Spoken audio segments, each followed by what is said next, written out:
양식, 이 시간은 시편 23편을 오늘의 양식으로 말씀을 들으며 묵상하며 암송하고 있습니다.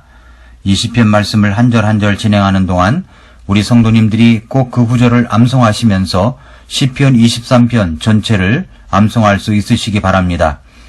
저는 우리의 생의 마지막 순간에 나를 구원하신 예수 그리스도를 생각하면서 나를 사랑하신 하나님을 생각하면서 시편 23편을 암송하고 감사의 마음으로 하나님께 영광 올리시기를 바라는 마음이 있습니다. 시편 23편 1절을 전할 때 등장했던 마음의 병을 앓았던 사람이 시편 23편 말씀을 통해서 구원과 마음의 회복이 일어났듯이 시편 23편을 통해서 많은 분들의 상처와 아픔이 회복될 수 있기를 기도합니다. 오늘은 시편 23편 3절 말씀을 통해서 회복이 필요한 사람들이라는 제목으로 말씀을 전하겠습니다. 시편 23편 3절 말씀은 이렇게 말씀합니다. 내 혼을 회복시키시며 자신의 이름을 위하여 의의 행로들로 나를 인도하시는도다. 오늘 말씀은 내 혼을 회복시키는 일을 하는 목자가 있다고 말씀합니다. 회복이란 말은 무슨 말입니까? 회복이라는 말은 돌아올 회, 회복할 복입니다. 다시 정상적으로 살아났다는 말입니다. 정말 우리는 회복되어야 할 부분들이 너무나 많습니다. 사람들이 거의 죽어가고 있습니다. 무엇 때문에 죽어가고 있습니까? 그것은 회복의 반대말을 생각해보면 알 수가 있습니다. 회복의 반대말, 그것은 낙심입니다. 혹은 낭망입니다. 왜 우리의 혼이 회복할 필요가 있습니까? 그것은 우리의 마음이, 혼이 낭망했기 때문입니다. 회복의 반대에 있는 것을 또 이야기한다면 무엇이 있을까요? 지금 제가 이야기하는 것이 어떤 것인지 알아맞혀 보시기 바랍니다.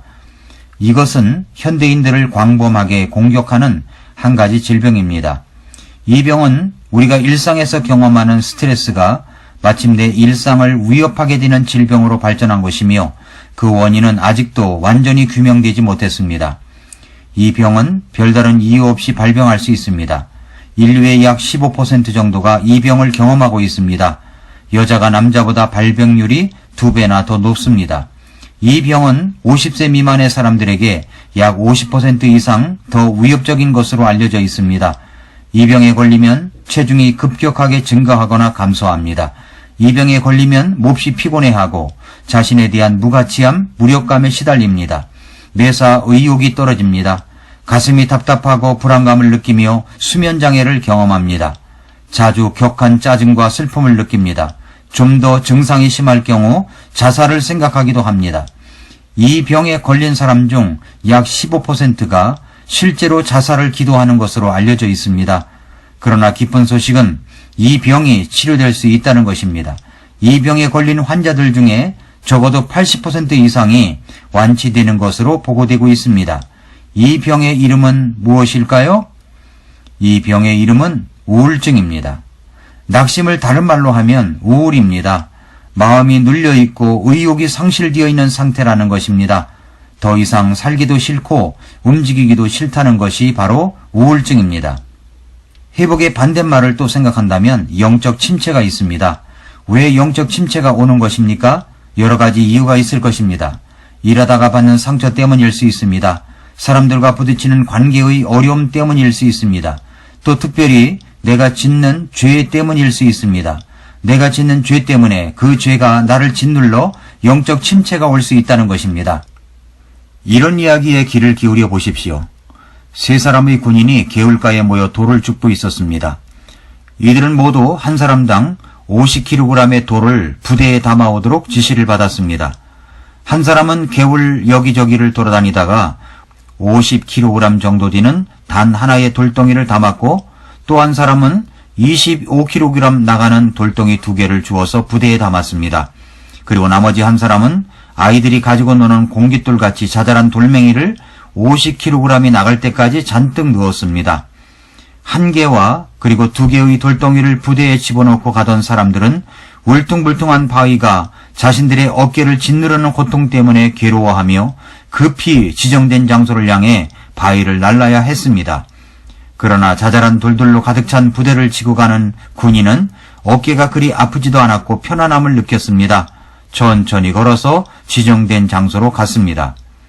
문제는 그 다음에 생겼습니다. 돌을 갖고 오라고 지시했던 상관이 세 사람에게 명령했습니다. 이제껏 지고 온 돌들을 원래 위치에 도로 갖다 놓는다. 실시. 돌멩이 한 개를 들고 온 병사는 가장 먼저 원래 위치를 찾아서 갖다 놓을 수 있었습니다. 두 개의 돌덩이를 메고 온 사병은 잠시 두 장소를 두리번거렸지만 곧 제자리에 갖다 놓을 수 있었습니다. 그러나 자잘한 돌을 한 부대에 가득 담아온 사병은 단 한 개의 돌덩이도 제자리에 갖다 놓을 수 없었습니다. 우리 죄의 문제도 이와 같습니다. 때로는 일상적으로 되풀이되는 작은 죄와 허물들이 우리로 하여금 깊은 영적인 침체 가운데서 헤어나지 못하게 만들기도 하고 영이신 하나님과의 예민한 교제의 감각을 잃어버리고 살아가도록 하기도 합니다. 우리로 하여금 점점 더 영적인 감각을 잃어버리게 하여 세속적인 방식과 형식적인 신앙에 만족하여 살게 합니다. 이 같은 일은 하나님의 자녀들 가운데서 흔히 경험되는 일입니다. 하나님이 우리의 목자이심에도 불구하고 영적인 침체에 접어들게 되는 이유는 무엇 때문일까요? 우리가 하나님이 목자가 되어주셔서 그 세밀하신 하나님의 인도와 예비하심과 돌보심 속에서 살아가고 있는 하나님의 약물이 된 처지임에도 불구하고 우리 마음의 혼의 침체를 경험하고 낭망에 빠지게 되는 이유가 도대체 무엇 때문일까요? 그것은 우리가 목자이신 하나님의 돌보심으로 살아가는 것에 만족하지 않기 때문입니다. 그래서 우리는 회복이 있어야 합니다. 내 혼을 회복시키시고. 그래서 사람들이 침체되어 있습니다. 낙심되어 있습니다. 거의 죽어가고 있습니다. 가정이 깨어지고 있습니다. 가정이 죽어가고 있습니다. 그래서 가정에서 상처받는 부부와 자녀들이 얼마나 많은지 모릅니다. 자, 자매님들은 탤런트 장동건과 배용준 중에서 누가 좋다고 생각하십니까? 둘 다 싫어하는 사람도 있을 것입니다. 이런 질문이 우습습니다마는 좋아하는 연예인을 보면 그 사람이 어떻게 살아왔는가를 알 수 있다고 말합니다. 장동건을 좋아하는 여자들이 어느 나라에 많습니까? 중국입니다. 배용준을 좋아하는 여자들은 일본에 많습니다. 왜 그렇습니까? 중국 여자들은 남자들에게 대접을 잘 받고 살아서 선이 굵고 영웅 같은 장동건에 반한다는 것입니다. 일본 여자들은 남자들에게 하도 짓눌려 살아가지고 부드럽고 세련된 남자 윤사마에게 반했다는 것입니다. 그렇다면 한국 여자들은 남자들에게 어떻게 살아왔겠습니까? 지금은 많은 변화가 있겠지만 한국의 가정들이 위기에 처해 있습니다. 특별히 30대, 40대 가정이 다 위기인 것처럼 느껴집니다. 산업화의 잔재들 아닙니까? 돈만 많이 벌어오면 된다고 생각을 했습니다. 우리들 주변에 보면 이혼한 가정이 꽤 많습니다. 왜 그렇게 이혼을 합니까? 남자들이 일만 하기 때문입니다. 일만 열심히 하느라고 아내의 마음을 돌아볼 여유가 없습니다. 여자들이 돈만 많이 벌어온다고 좋아합니까? 그렇지 않지 않습니까? 남자들은 일 자체에 너무 빠져 있습니다. 애들이 자고 있을 때 들어오고 애들이 자고 있을 때 나가고 남자들이 집에 들어가면 다들 자고 있고 강아지만 뛰쳐나와서 반겨주고 개는 잠도 없습니다만 아무 때나 일어나서 뛰어나옵니다. 그렇게 살면서도 가정을 믿습니다. 가족이니까 웬만큼 믿어줄 것이라고 생각합니다. 그래서 일만 죽으라고 합니다. 그러나 그렇지 않습니다. 여자는 외로움 가운데 빠져 있고 대화도 안 되고 답답한 마음 풀 길은 없고 그래서 어떤 여자분은 그것을 쇼핑으로 푸는 사람도 있다고 합니다. 그래서 쇼핑 중독이 되어버립니다. 자기도 모르게 백화점 가서 자기도 몰랐답니다. 사와서 쓰지도 않으면서 가방 10개, 20개 쭉 사둡니다. 그런 사람이 많습니다. 그러다 보면 여자가 나쁘다고 생각합니다. 쇼핑 중독이라고. 그러나 그렇게 만든 사람이 누구입니까? 그렇게 만든 사람이 남자인데 시댁에서는 그냥 놔두겠습니까?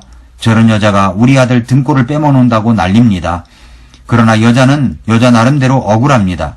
이렇게 만든 것이 누구인데 원인은 다 있는 건데 그러다 보니 깨집니다. 산다 안 산다 이런 이야기들이 얼마나 많습니까? 가정이 죽어가고 있는 것입니다.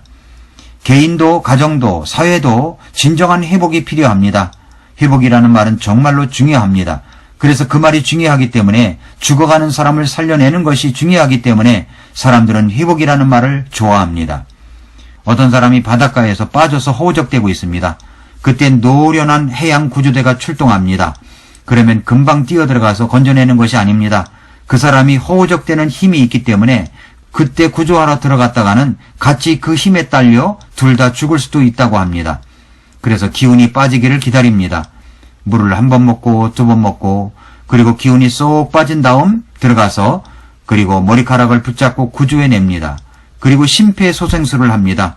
어떻게 심폐소생을 합니까? 누가 말하기를 우스갯소리라고 생각합니다만 건져낸 사람이 남자이면 가슴을 압박해서 소생술을 시도하고 여자이면 입으로 한다고 합니다. 그렇게 해서 살아나게 소생하게 한다는 것입니다. 어쨌든 살려내야 합니다. 회복시켜야 하는 것입니다. 사랑하는 성도 여러분, 우리의 인생 여정 속에서 이런 낙심을 경험할 때가 있습니다. 심지어 어떤 때는 신앙의 거인들조차도 이런 낙심에 빠지는 경우가 있습니다. 성경의 시편 기자도 바로 이런 낙심, 우울증에 빠졌던 것으로 보입니다. 그래서 시편 42편 5절에 이렇게 독백을 합니다. 오 내 혼아 어찌하여 네가 낙심하느냐 어찌하여 네가 내 속에서 불안해하느냐 라고 했습니다. 예수님의 귀한 사역을 감당했던 사도 바울도 이런 경험을 가질 때가 있었습니다. 그래서 고린도후서 1장 8, 9절에 살 수만까지 끊어지고 우리 마음에 사형 선고를 받은 줄 알았다고 이야기를 했습니다. 사랑하는 성도 여러분, 우리는 모두 회복이 필요한 사람들입니다. 그렇다면 성도 여러분, 회복을 원한다면 자신이 정말 회복이 필요하다는 사실을 인정하시기를 바랍니다. 그리고 자신의 상태를 주님께 말씀드리십시오. 주님께서 여러분을 회복시켜 주실 것입니다.